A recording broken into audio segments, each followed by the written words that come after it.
চাঁদের অভ্যন্তরে ম্যান্টল স্তর তথা গলিত আগ্নেয় স্তরে সুপার রিডিউসড অবস্থার প্রমাণ পেয়েছেন চীনের বিজ্ঞানীরা। চাঁদের দূর প্রান্ত থেকে চ্যাং-ই-6 মিশনে আনা কিছু নমুনা বিশ্লেষণ করে এ তথ্য জানায় চায়না ন্যাশনাল স্পেস অ্যাডমিনিস্ট্রেশনের lunar exploration and space engineering centre.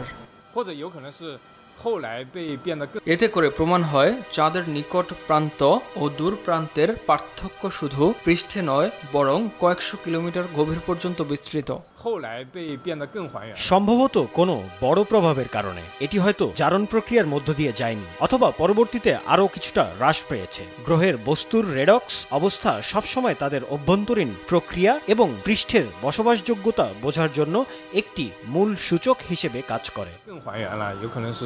Nature communications সাময়িকীতে প্রকাশিত গবেষণায় বলা হয়, চ্যাং-ই-6 এর অবতরণ স্থলের নিচের ম্যান্টল অংশ শুধু যে শুষ্ক বা কম উপাদান সম্পন্ন তা নয়, বরং রাসায়নিকভাবে আরও কম অক্সিজেনযুক্ত অবস্থায় আছে। এর মানে সেখানে উপাদানগুলো নিম্ন অক্সিডেশন অবস্থায় বিদ্যমান রয়েছে।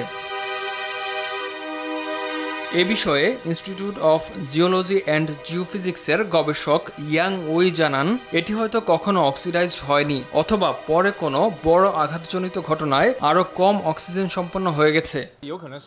পূর্বে আমরা কেবল ছবির মাধ্যমে কাছের এবং দূরবর্তী দিকের পার্থক্যগুলো পর্যবেক্ষণ করতে পারতাম, কিন্তু এই পার্থক্য কি কেবল উপরিভাগে ছিল, নাকি তারা শত শত কিলোমিটার গভীরে বিস্তৃত ছিল? অন্তত আমাদের বর্তমান ফলাফল প্রমাণ করে যে কয়েকশো কিলোমিটার গভীরেও কাছের এবং দূরবর্তী দিকের মধ্যে পার্থক্য বজায় থাকে। এটি আমাদের নতুন আবিষ্কার।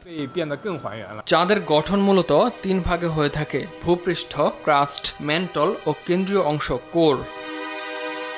প্রায় 1000 কিলোমিটার পুরো ম্যান্টল চাঁদের মোট আয়তনের অর্ধেকেরও বেশি এবং স্তরটি আগ্নেয়গিরির কার্যকলাপ ও বিবর্তনে গুরুত্বপূর্ণ ভূমিকা রাখে। ইমতিয়াজ আহমেদ, RTV।